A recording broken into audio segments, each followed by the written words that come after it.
Nah Ustadz, ini foto-foto calon, bukan calon ya, sekarang udah mulai muncul untuk maju DKI 1.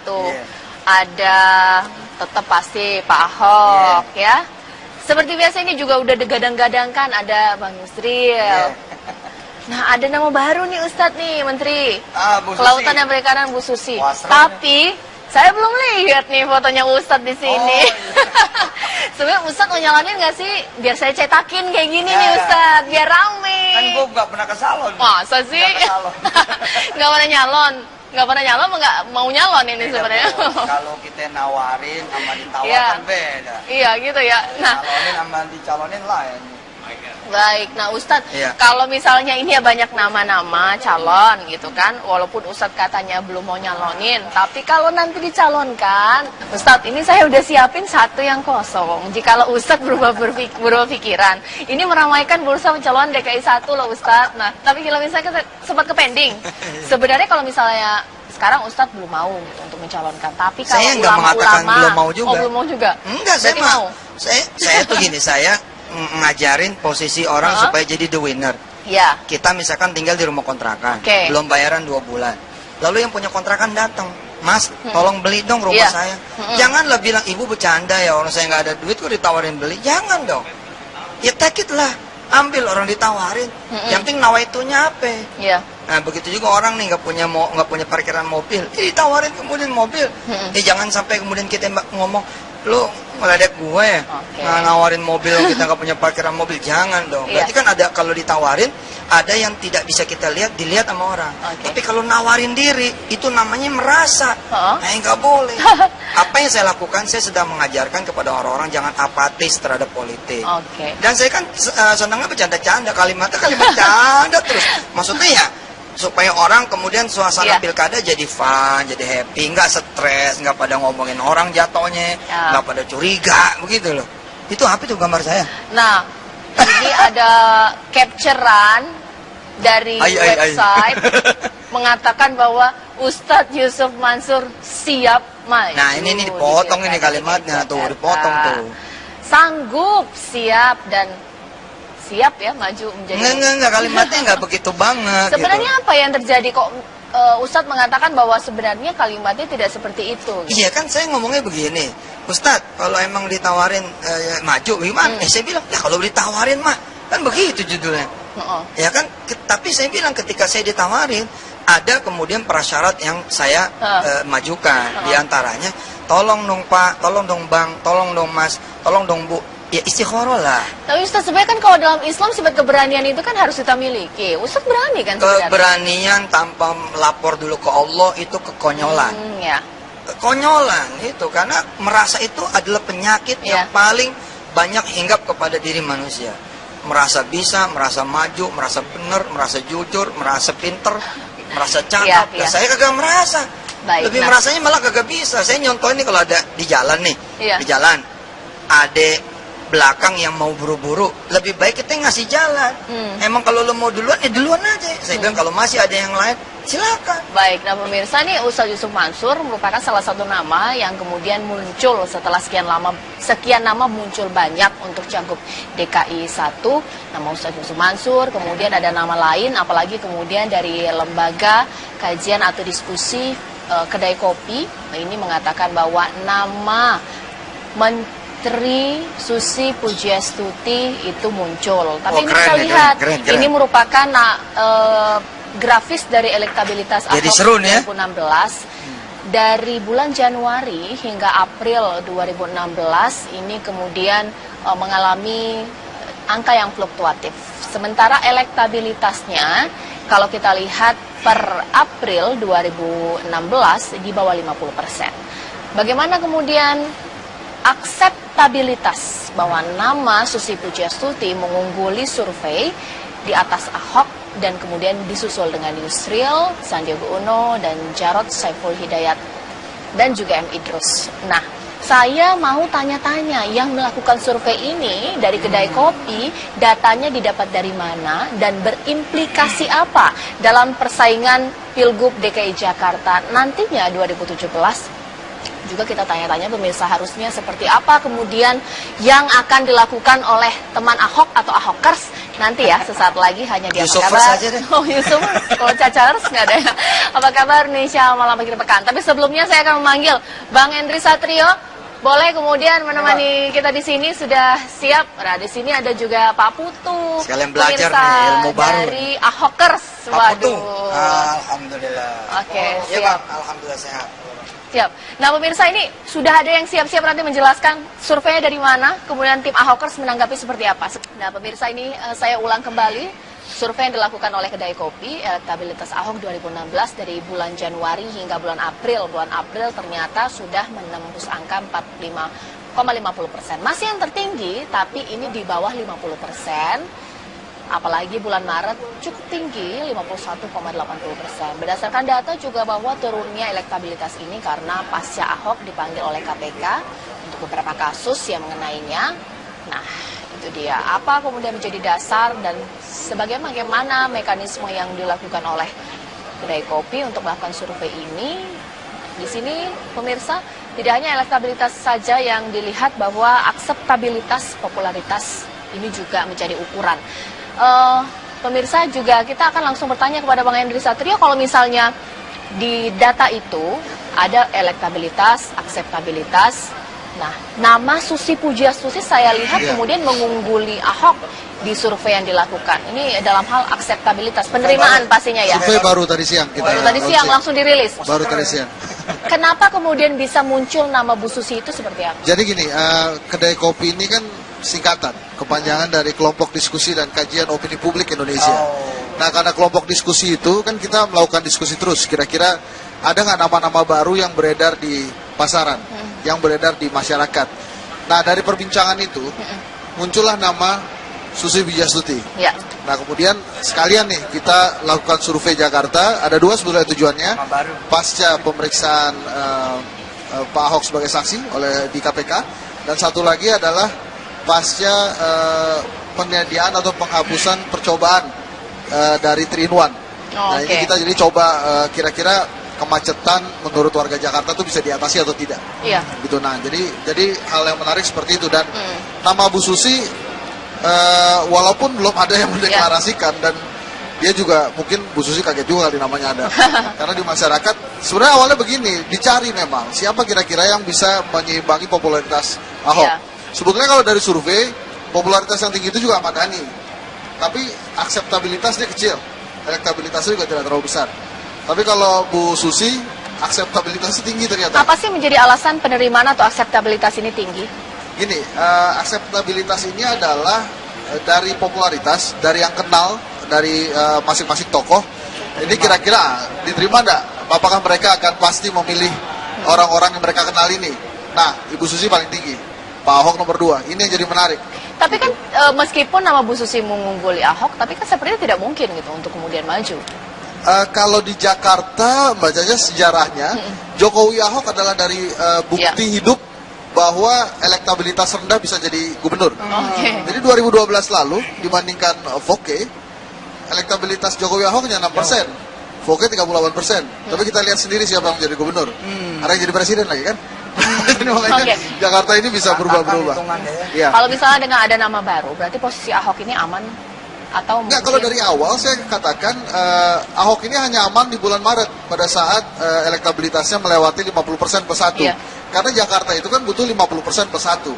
Jadi begitu dia namanya di bawah 50% plus 1, maka dia akan kembali ke zona tidak aman. Gitu. Jadi ya saya rasa tim sukses Pak Ahok juga mengerti itu. Kenapa akhirnya sekarang dia berada dalam zona yang tidak aman. Oke, mungkin saya langsung ke dari Ahokers ya, atau teman Ahok, Pak Putu. Kalau misalnya Pak Putu melihat, ini kan elektabilitas Ahok bulan April, ini sedikit menurun dibandingkan bulan sebelumnya, pasca pemanggilan oleh KPK.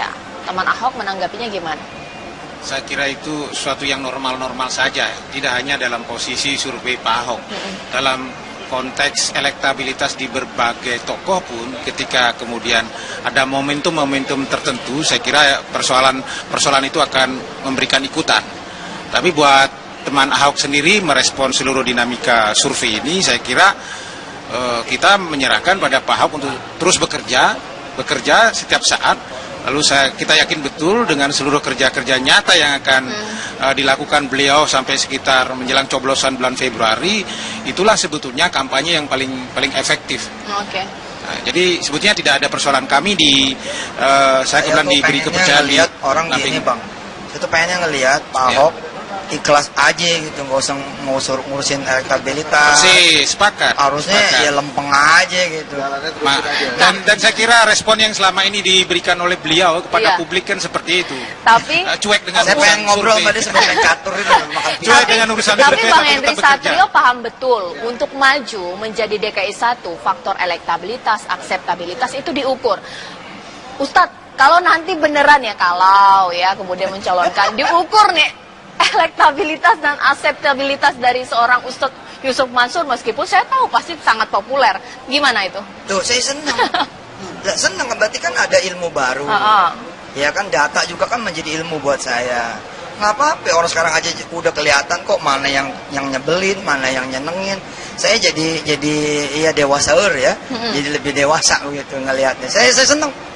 Nah, menurut saya begini, ini kan sebelumnya ada data yang tidak ditampilkan nih kan, pasca pemeriksaan Ahok di KPK. Nah, itu sebenarnya ada pertanyaan, apakah masyarakat percaya bahwa Ahok tidak terlibat dalam kasus sumber waras dan reklamasi Pantai Utara. Memang yang paling banyak itu milih nggak tahu atau nggak jawab gitu. Tapi di antara pilihan percaya atau tidak, banyak yang tidak percaya memang. Nah, tapi ada yang percaya juga, jadi tidak beda jauh antara percaya dan tidak percaya. Nah, ini lebih banyak yang percaya Ahok tidak terlibat begitu mas. Ya, tapi itu mesti perlu ditegaskan. Dipastikan itu tidak mengganggu. Karena kalau ini didiamkan, tapi sekali lagi nih Mbak Caca, saya rasa ini kan ada tuduhan bahwa ini adalah untuk menjegal Ahok. Saya rasa tidak. Kalau emang ini ditujukan untuk menjegal Ahok, ini dikeluarkannya kasus sumber waras dan reklamasi Pantai Utara ini bulan Desember. Itu pasti nggak bisa rebound. Tapi ini jauh-jauh hari kan sudah dibuka, berarti dia punya kesempatan untuk rebound. Dan satu lagi, Prof. Yusril itu pernah tidak sengaja menyampaikan ada satu tips yang menolong Ahok sekarang. Apa? Pada saat dia mengatakan sampai 2 juta KTP pun kalau tanpa cawagup nggak sah. Langsung rebound kan, langsung bekerja untuk mencari cawagup. Coba kalau misalnya Prof. Yusril iseng ngomongnya itu Januari, nggak akan sempat. Repot juga. Atau dekat-dekat pendaftaran lah, sebelum Agustus gitu misalnya, kan repot juga. Kalau saya sih ngelihat ya, suhu ini bisa didapat justru dari Pak Ahok sendiri. Kalau Pak Ahok lebih kalem gitu, itu suhu itu sebenarnya langsung kalem juga. Makanya sekarang udah Pak Ahok sekarang lagi memainkan politik dizolimi. Jadi seolah-olah dia dizolimi dari luar, dari dalam. Jangan suhu-suhu kemarin begini enggak. Kemarin dia ngomong begini soalnya kan, kalian kan tidak pengen saya jadi gubernur. Saya akan jadi gubernur 2017, habis itu silakan pesta pora. Nah, ini mesti hati-hati lo kasih tahu Pak Ahok. Kalau tidak pandai memainkan politik merasa dirinya dizolimi ini, jadi kelihatannya nanti jadi cengeng. Dikit-dikit ngadu, dikit-dikit curhat gitu. Jadi mesti hati-hati juga. Di jajaran tim Ahok sendiri, sebetulnya kawan-kawan teman Ahok hari ini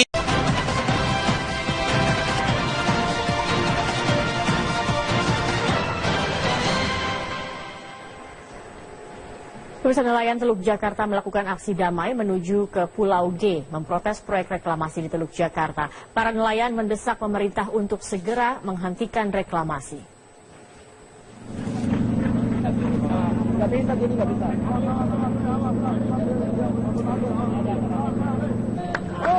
Sekitar 1000-an nelayan tradisional dari Muara Angke melakukan aksi damai dengan menggunakan ratusan perahu menuju Pulau G yang merupakan salah satu pulau buatan di kawasan Teluk Utara Jakarta.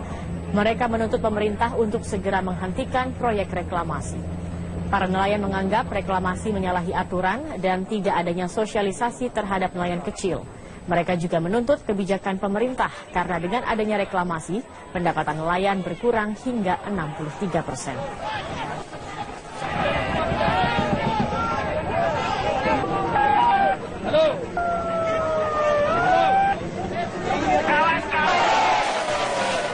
Sementara itu menanggapi aksi yang dilakukan oleh nelayan Teluk Jakarta, Gubernur DKI Jakarta Basuki Cahayapurnama menegaskan Kementerian Lingkungan Hidup dan Kehutanan saat ini tengah membentuk tim untuk membantu menganalisa lingkungan terkait dampak alam yang disebabkan reklamasi. Ahok menyerahkan sepenuhnya kelanjutan proyek reklamasi kepada pemerintah pusat. Di sela-sela acara pemberian kartu BPJS kepada pengemudi ojek online, Gubernur DKI Jakarta menyatakan tidak ada yang salah dengan proyek reklamasi. Dalam kaitan ini, Pemprov DKI Jakarta akan bekerja sama dengan Kementerian Lingkungan Hidup dan Kehutanan dalam menganalisa dampak lingkungan akibat reklamasi setelah pengadilan menolak gugatan Kementerian LHK tahun 2008. Sementara itu berbeda dengan Ahok, Menteri LHK mengaku masih mengkaji beragam aspek proyek reklamasi tersebut. Siti Nurbaya menilai perlu adanya rencana strategis yang melibatkan banyak pihak. Oleh karena itu proses reklamasi dihentikan sementara hingga polemik perizinan selesai. Reklamasi kita sudah membentuk tim ikut Menteri Lingkungan Hidup. Karena kita semua sepakat tidak ada salah dengan reklamasi. Dan Teluk Jakarta dari dulu sudah tidak ada ikan. Saya masih lihat analisisnya, tetapi kita perkirakan yang sedang bekerja di lapangan sekarang harusnya berhenti dulu sementara. Gubernur DKI Jakarta Basuki Cahayapurnama menilai tidak ada yang salah dalam pengerjaan proyek reklamasi di Teluk Jakarta. Ahok berdalih proyek reklamasi itu justru sangat menguntungkan Pemprov DKI Jakarta. Untuk menyusuri dampak lingkungan yang diakibatkan proyek reklamasi, menyusul polemik reklamasi 17 pulau di pantai utara Jakarta yang disinyalir menimbulkan logam berat sehingga mematikan ikan.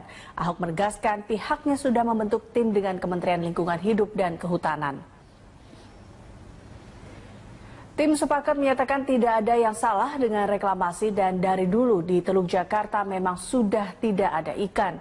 Selain itu, dengan proyek reklamasi ini menguntungkan bagi Pemprov DKI Jakarta karena semua pulau yang dihasilkan dari reklamasi itu, Pemprov DKI Jakarta jadi memiliki 45% untuk fasilitas umum dan sosial. Pemprov DKI juga akan memperoleh 5% net gross dari pulau yang dijual, serta tanah yang dijual 15% dari NJOP untuk pendapatan daerah DKI Jakarta.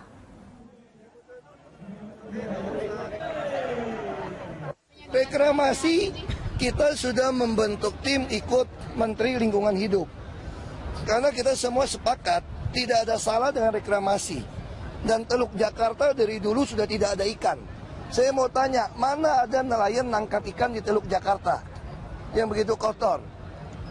Nggak ada. Kalau di Teluk Jakarta banyak ikan mah udah kaya raya orang Jakarta. Tidak adanya aktivitas pembangunan di proyek reklamasi Pulau G pada siang tadi ini berbeda dengan temuan tim Metro TV yang saat ini berada di Teluk Jakarta. Eva Wondo akan melaporkan langsung dengan melihat kondisi Pulau G pasca aksi demonstrasi nelayan hari ini. Eva, dari hasil pantauan Anda di Teluk Jakarta sore ini, apakah Anda melihat masih ada kegiatan yang dilakukan oleh pengembang? Ya Zakia, pasca aksi demo atau aksi protes yang dilakukan oleh sekitar 1.000 nelayan tradisional dan warga sekitar Muara Angke, ini aktivitas pengerjaan proyek reklamasi di Pulau G, berdasarkan pantauan kami ini masih terus berlangsung. Dan padahal tadi saat terjadinya aksi protes atau demonstrasi sama sekali tidak ada aktivitas pengerjaan proyek reklamasi. Namun pasca demo usai, ini kami memantau aktivitas pengerjaan proyek reklamasi di Pulau G kembali berlanjut. Kami memantau ada sejumlah alat berat yaitu ekskavator, kapal pengurus pasir yang hingga sore hari ini kami pantau masih terus bekerja. Sementara itu penjagaan ketat ini juga sangat terlihat, bahkan ketika kami akan menuju ke Pulau G, ini nelayan tidak ada yang berani mengantar kami karena begitu ketatnya penjagaan di sekitar Pulau G. Dan ada sekitar 2 kapal atau 2 perahu yang difungsikan untuk menjaga, atau ini sebagai bentuk penjagaan dari pemilik atau perusahaan tersebut untuk menjaga Pulau G tersebut. Dan sementara itu pagi hingga siang hari tadi terjadi aksi demo, yaitu yang dimulai sekitar pukul 9 hingga pukul 11 yang dilakukan oleh sekitar 1.000 nelayan tradisional dan warga sekitar Muara Angke. Ini ini yang memprotes proyek reklamasi di Teluk Jakarta. Mereka merasa dengan adanya proyek reklamasi di Teluk Jakarta ini telah merugikan mereka karena mereka kesulitan mendapatkan ikan dan berdampak pada pengurangan pendapatan mereka hingga 63%. Dan tuntutan mereka kepada pemerintah agar menghentikan seluruhnya proyek reklamasi di Teluk Jakarta dengan mencabut izin-izin yang telah diterbitkan. Ya, memang polemik proyek reklamasi ini terus bergulir. Ada total sekitar 17 pulau reklamasi di Teluk Jakarta ini. Dan dengan total sekitar lebih dari 3.500 hektar pulau atau reklamasi di Teluk Jakarta. Salah satunya yang kami pantau tadi adalah Pulau G yang diprotes dan didemo oleh nelayan. Dan ini tadi juga sempat dilakukan aksi penyegelan secara simbolik. Dan Pulau G ini merupakan pulau reklamasi milik PT Muara Wisesa yang merupakan salah satu anak perusahaan dari perusahaan pengembang atau properti PT APL. Selain itu ada juga Pulau A hingga Pulau N yang dimiliki oleh perusahaan atau anak perusahaan dari PT ASG. Selain itu ada pula Pulau M yang dimiliki oleh PT Pelindo. Dan masih ada sekitar 10 pulau reklamasi lainnya di Teluk Jakarta yang dimiliki sekitar 7 pengembang. Dan kasus atau polemik reklamasi ini mencuat pasca adanya kasus dugaan suap yang kemudian menciduk atau melibatkan anggota DPRD atau tepatnya yaitu Ketua Komisi D DPRD DKI Jakarta Muhammad Sanusi, dan ada pula presidir dari PT APL Arif Malinijaya dan juga personal asisten PT APL Vinanda Pihantoro. Sementara itu untuk kelanjutan proyek reklamasi ini masih terus bergulir, yaitu dari Kementerian Kelautan dan juga Perikanan memutuskan untuk menghentikan sementara proyek reklamasi ini hingga izin keluar. Sementara itu Gubernur DKI Jakarta Basuki Cahayapurnama ini juga mengatakan telah membentuk tim dengan Kementerian Lingkungan Hidup dan Kehutanan untuk menganalisa lebih jauh proyek reklamasi di Teluk Jakarta ini. Zakia, untuk sementara demikian yang dapat kami laporkan. Kembali ke Anda di studio. Ya, baik. Terima kasih Eva Wondo atas informasinya. Pemirsa, sebelumnya tim liputan Metro TV juga mendatangi dan melihat kondisi di salah satu pulau buatan di Teluk Jakarta. Di Pulau N yang merupakan milik PT Pelindo II, pembangunan reklamasi sudah hampir rampung. Pulau N rencananya akan dioperasikan sebagai pelabuhan baru Tanjung Priok.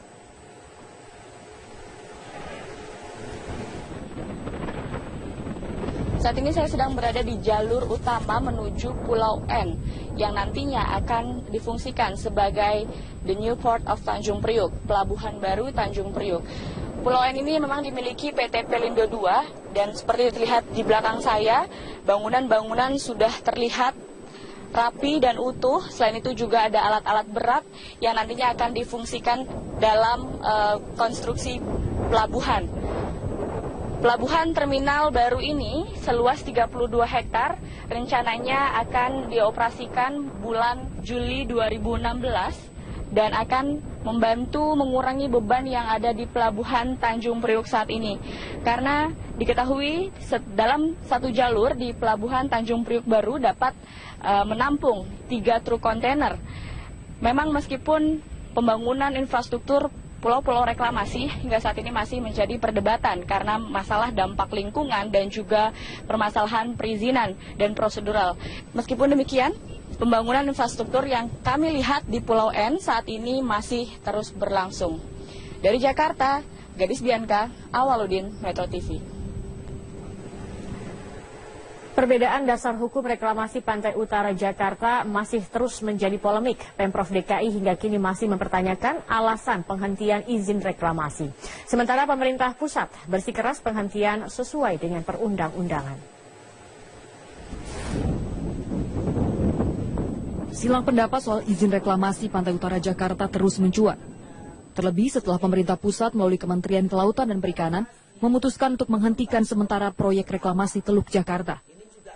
Wakil Presiden Yusuf Kala menyatakan, proses reklamasi dihentikan sambil menunggu penyelesaian komplikasi regulasi antara peraturan Presiden soal tata ruang dan undang-undang mengenai pengelolaan pesisir dan pulau-pulau kecil. Itu berdasarkan hukum, ada undang-undang untuk itu. Tadi kalau bicara dengan Ibu Menteri Lingkungan dan itu, bagaimana kita membuat judgment atau keputusan sesuai undang-undang yang ada. Izinnya bagaimana, lingkungannya mana, apa lengkap itu izinnya lingkungannya, baru bisa. Ya. Apa? Kalau untuk reklamasinya diberhentikan sementara? Iya, tentu. Kalau dalam proses ya bisa sementara sambil menata atau mempelajari dan mengambil data hukum yang benar. Gubernur DKI Jakarta Basuki Cahayapurnama atau Ahok menilai tidak ada yang salah dari reklamasi. Ahok juga meminta dasar hukum yang jelas jika proyek reklamasi dihentikan. Kalau Pak JK minta hentikan, makanya saya bilang banyak yang udah minta hentikan. Dasar hukumnya mana? Kalau kirim surat ke saya resmi, saya akan pelajari. Kalau enggak, saya digugat. Kalau saya digugat, PT UN dan kalah Pemda, yang suruh ganti berapa triliun, itu bukan saya yang kalah loh, Pemda loh. Berarti Pemda harus menganggarkan untuk bayar.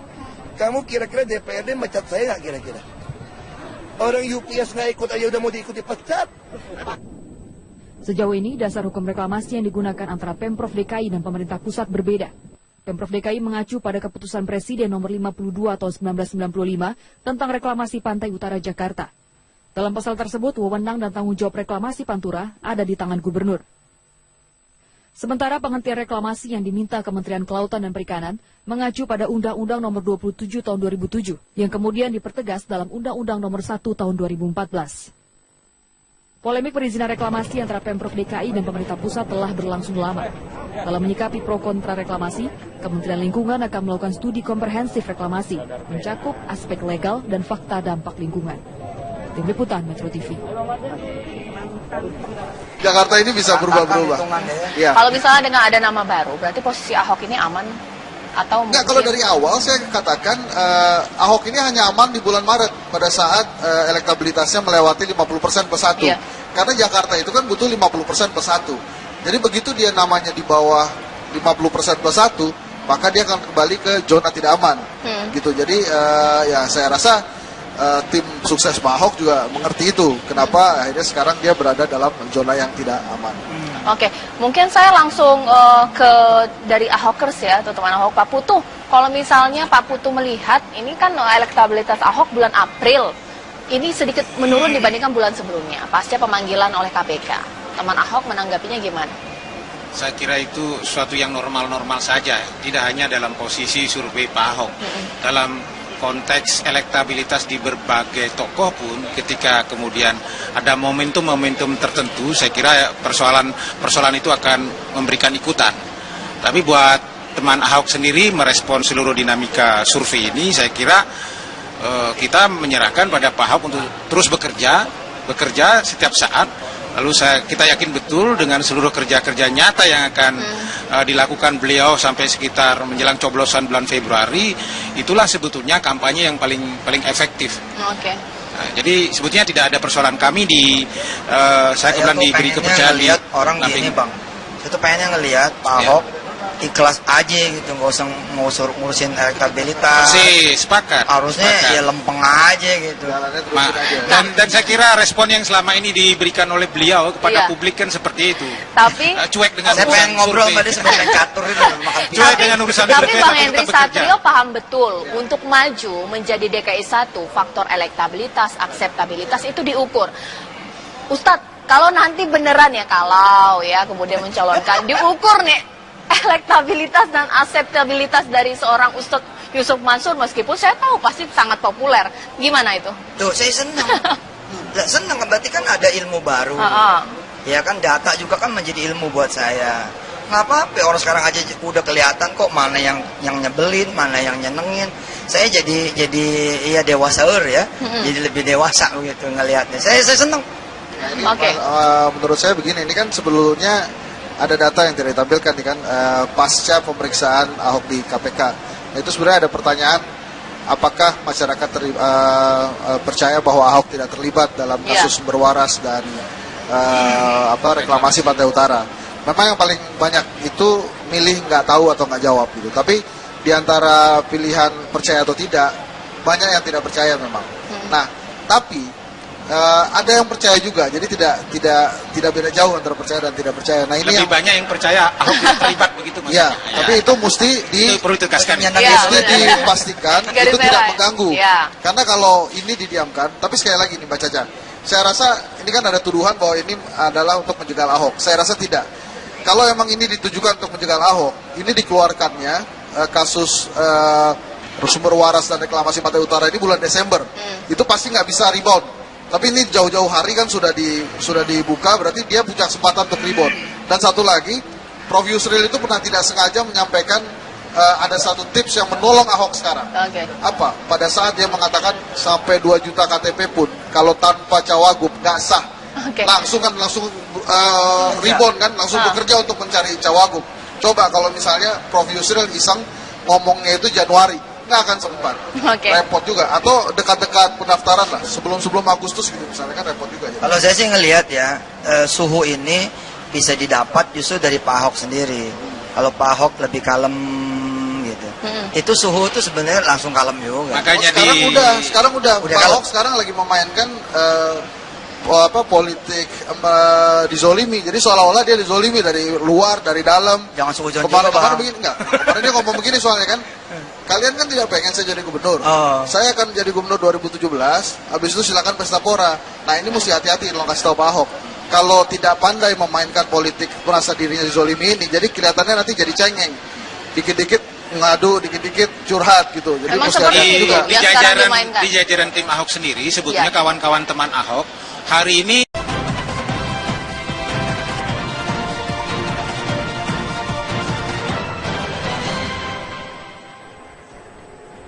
Pemirsa, nelayan Teluk Jakarta melakukan aksi damai menuju ke Pulau G, memprotes proyek reklamasi di Teluk Jakarta. Para nelayan mendesak pemerintah untuk segera menghentikan reklamasi.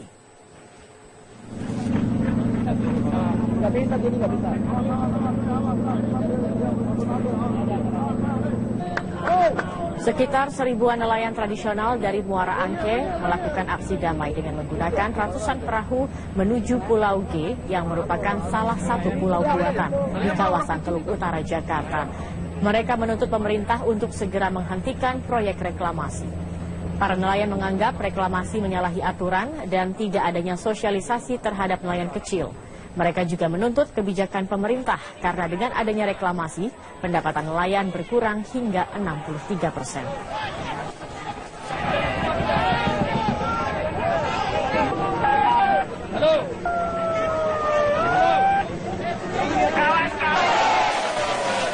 Sementara itu, menanggapi aksi yang dilakukan oleh nelayan Teluk Jakarta, Gubernur DKI Jakarta Basuki Cahayapurnama menegaskan Kementerian Lingkungan Hidup dan Kehutanan saat ini tengah membentuk tim untuk membantu menganalisa lingkungan terkait dampak alam yang disebabkan reklamasi. Ahok menyerahkan sepenuhnya kelanjutan proyek reklamasi kepada pemerintah pusat.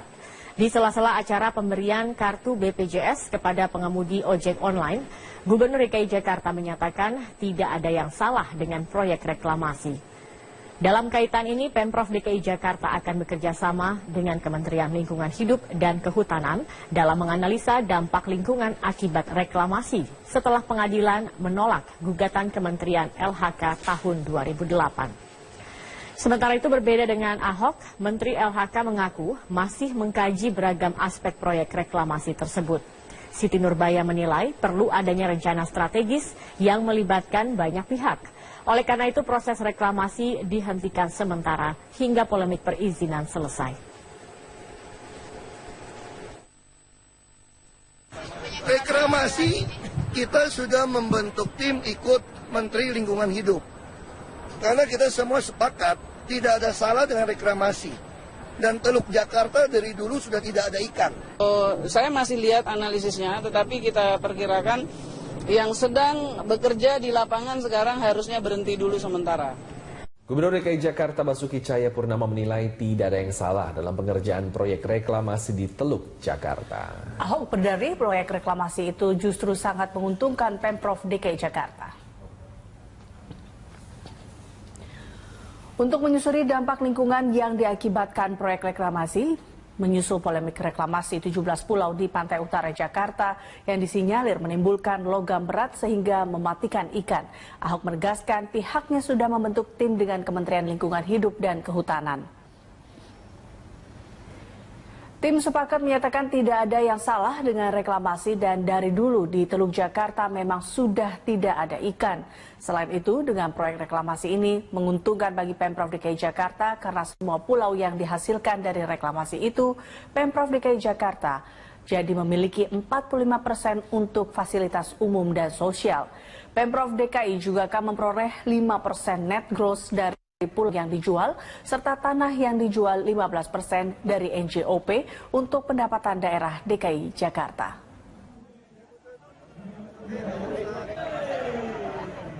Reklamasi kita April 2016 di bawah 50%. Bagaimana kemudian akseptabilitas bahwa nama Susi Pujiastuti mengungguli survei di atas Ahok dan kemudian disusul dengan Yusril, Sandiaga Uno, dan Jarod Saiful Hidayat, dan juga M. Idrus. Nah, saya mau tanya-tanya, yang melakukan survei ini dari kedai kopi, datanya didapat dari mana, dan berimplikasi apa dalam persaingan Pilgub DKI Jakarta nantinya 2017?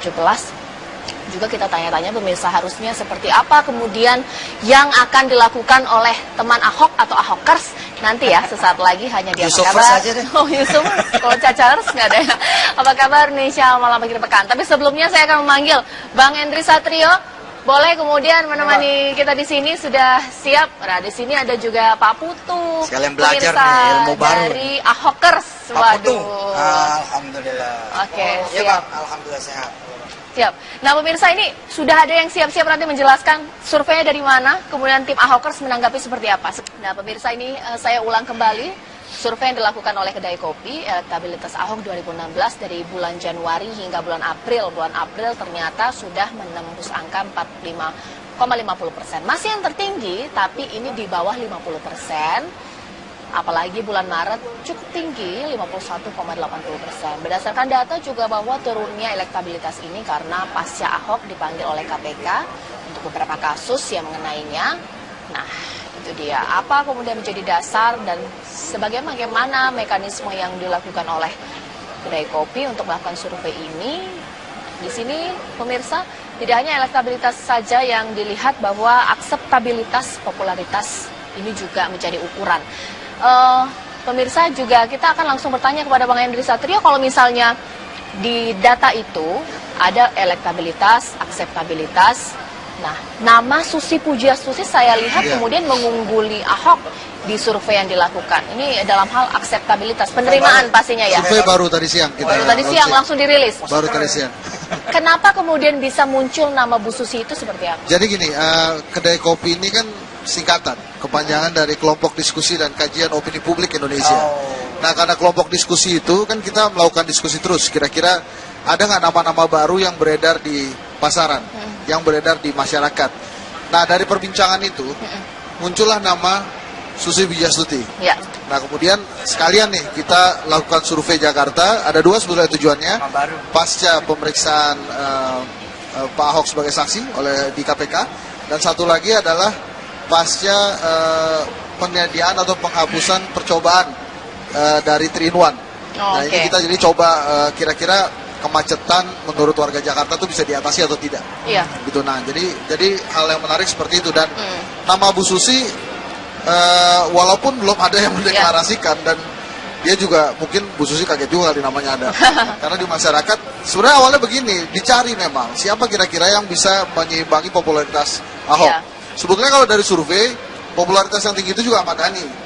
Tapi akseptabilitasnya kecil, elektabilitasnya juga tidak terlalu besar.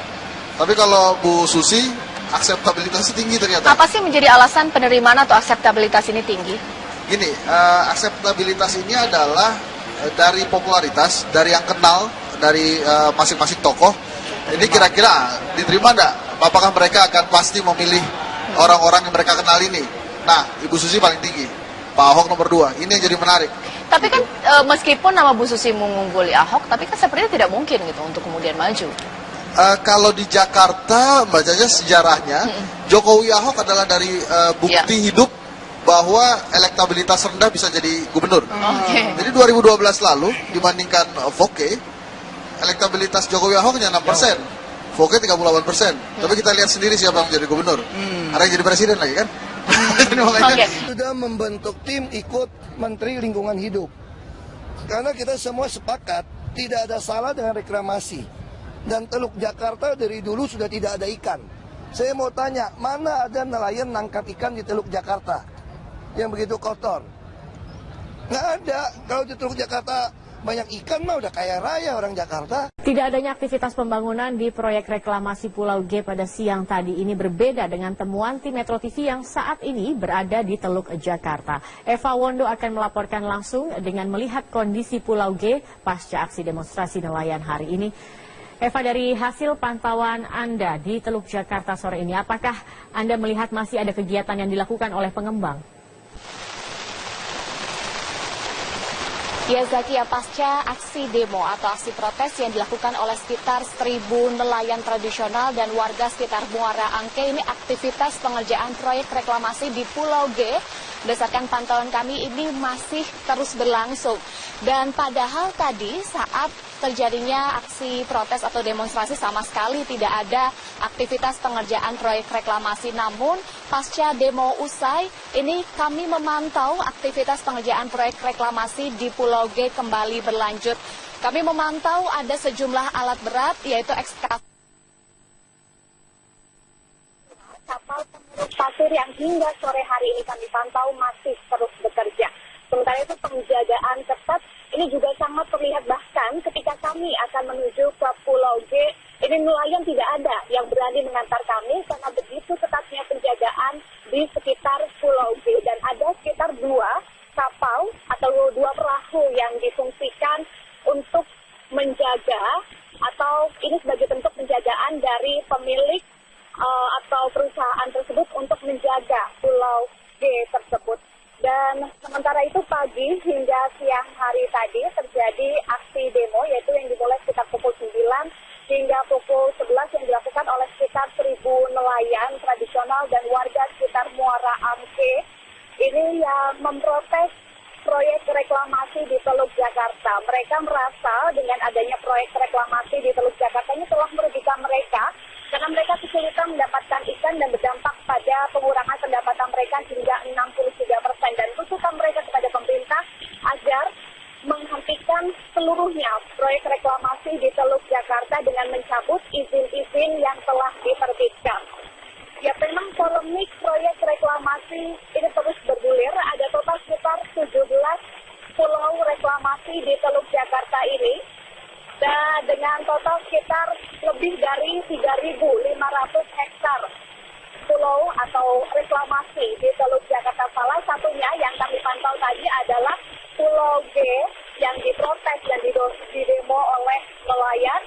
Dan ini tadi juga sempat dilakukan aksi penyegelan secara simbolik. Dan Pulau G ini merupakan pulau reklamasi milik PT Muara Wisesa yang merupakan salah satu anak perusahaan dari perusahaan pengembang atau properti PT APL. Selain itu ada juga Pulau A hingga Pulau N yang dimiliki oleh perusahaan atau anak perusahaan dari PT ASG.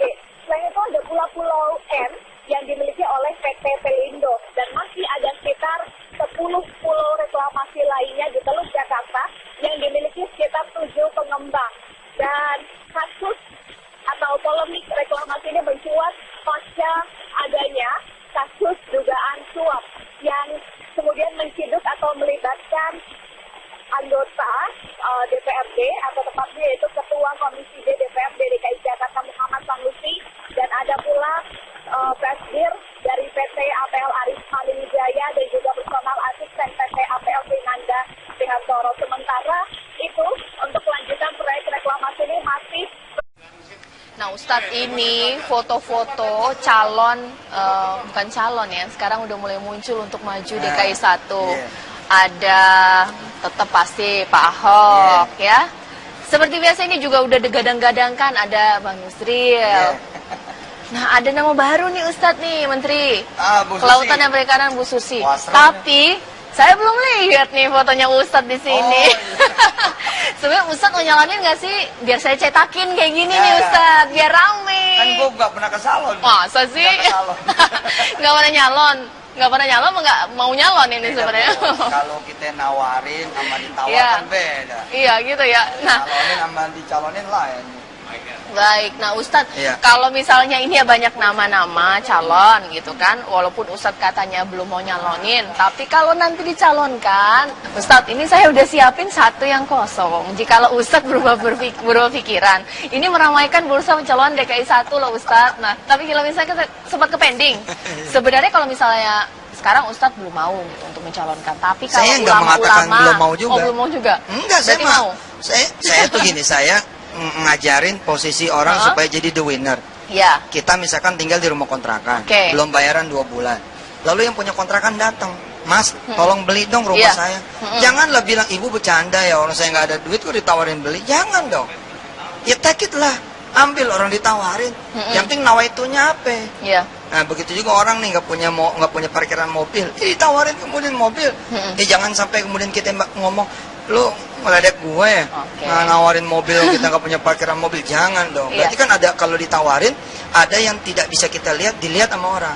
Tapi kalau nawarin diri itu namanya merasa. Nah nggak boleh. Apa yang saya lakukan, saya sedang mengajarkan kepada orang-orang jangan apatis terhadap politik. Dan saya kan senangnya bercanda-canda, kalimatnya kalimat canda terus. Maksudnya ya supaya orang kemudian suasana pilkada jadi fun, jadi happy, nggak stres, nggak pada ngomongin orang jatuhnya, nggak pada curiga, begitu loh.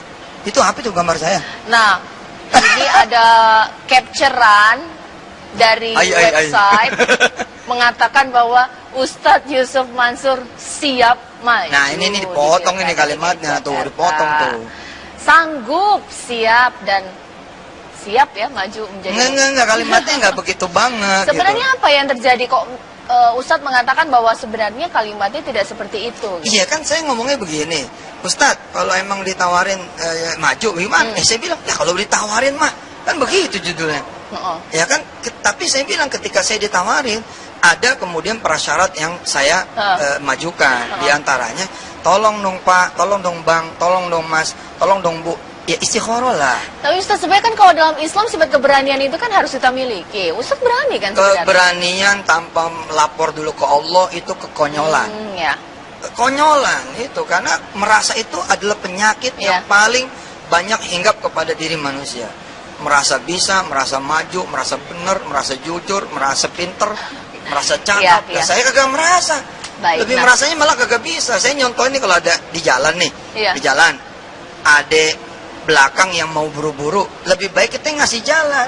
Emang kalau lo mau duluan, ya duluan aja. Saya bilang kalau masih ada yang lain, silakan. Baik, nah pemirsa nih Ustadz Yusuf Mansur merupakan salah satu nama yang kemudian muncul setelah sekian nama muncul banyak untuk cagup DKI 1.